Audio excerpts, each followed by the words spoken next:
Alright, this is part one of our Ancient Hebrews lecture. I apologize in advance for any coughing or weird sounds from my throat. I am still very sick. Boy, do I miss you guys. Alright, so let's start off. Who were the Hebrews? Alright, they're going to be a civilization that we are going to be discussing in the region of Canaan. It's going to be northeast of Egypt. It's going to be along the eastern coast of the Mediterranean Sea. And the dates we're really going to be looking at for the Hebrews are going to be from 1800 BCE, with its founding of the civilization, you could say, with Abram, to 70 CE with the destruction of the temple in Jerusalem by the Romans. Obviously, there are still Hebrews today. There's a nation called Israel, taking their name from the Israelites, but we're not going to be getting into the modern history. Now, one of the main reasons that we remember the Hebrews is because they're the founders of the world religion of Judaism. Judaism, of course, is going to be particularly famous because it is going to be the first monotheistic religion. Now let's think about this. What does monotheism again? Wait for it. Let me know. Alright, so hopefully the teacher paused or you gave the answer that, of course, it means believing in one God. Excellent, excellent. Okay, now their sacred text is going to be called the Torah. Torah means God's teaching. It's often also referred to as the Hebrew Bible. That's a little Eurocentric and Christianity-centric thinking, but it is a common phrase you are going to hear. Now, the Torah is going to be a very interesting document because it's not only going to give the religious teachings of our ancient Israelites, the Jewish people, it's also going to be our main source of their history. So what's going to happen is, originally this information was passed down, and the traditional belief is that Moses is going to write down the first 5 books, the Pentateuch. Now, what's been really interesting within the last couple hundred years is archaeology is starting to back up a lot of the things found in the Torah. There's a period where historians and archaeologists didn't think it was a credible source. However, finding ruins of different places, such as what's believed to be Sodom or Gomorrah, Jericho, finding tablets referencing Hebrew king lists, all of those things we're discovering. So it's starting to go and show that the Torah is a pretty historically reliable document. Now, the father of the Hebrews was Abraham. Abraham means father of many. Now, he wasn't born as Abraham. In fact, he was born in... excuse me. His name wasn't Abraham when he was born. He was born as Abram. God will later rename him to Abraham. And he's going to be born in the city of Ur, which is in Mesopotamia. We labeled it on our Samaria map quite a long time ago. Now, one day, he is going to hear God's voice, and he is going to take his whole family to Canaan. Like I said, the Torah can be used for this historical reference, so we have Genesis 12. The Lord said to Abram, "Go from your country, your people, and your father's household to the land I will show you." Anyways, he takes his family, he goes to Canaan.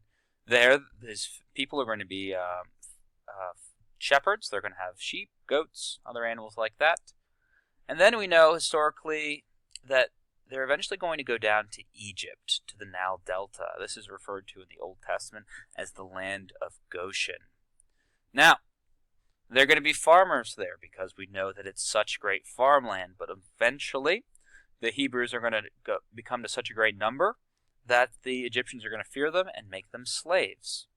Then, we know sometime around 1250, 1200, Moses is going to lead the Hebrews out of Egypt.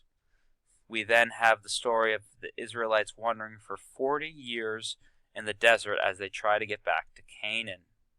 And eventually we're going to have King David around the year 1000, ruling as king and uniting the Hebrews all as one. Whoops, this just in. Mr. Kenny seems to have a difference in sources. Other sources are going to date the Exodus to around 1446.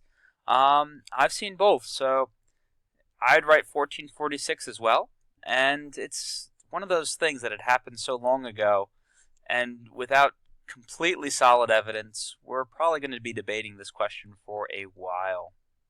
Anyways, central beliefs and teachings of Judaism. Now, one of the most important aspects of Judaism, of course, is that there is one God who is all-powerful, all-knowing. That's omnipotent and omniscient. And Jews believe that they need to honor and obey their God.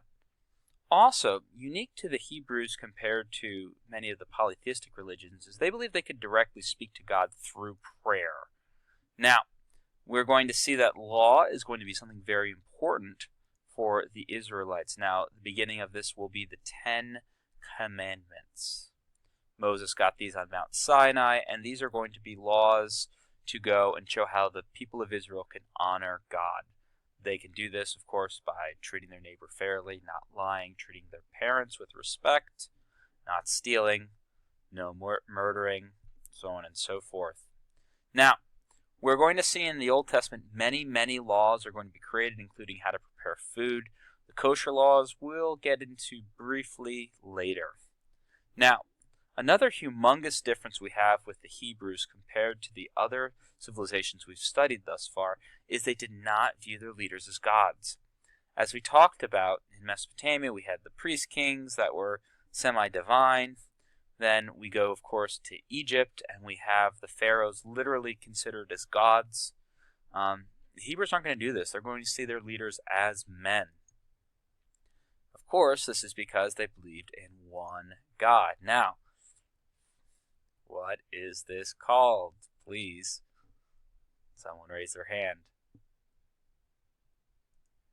Of course, it's monotheism. Now, another thing that's important for the Hebrews, unlike the specified social class divisions that we had with Mesopotamia and Egypt, we see that the Hebrews view all people equal within God's sight.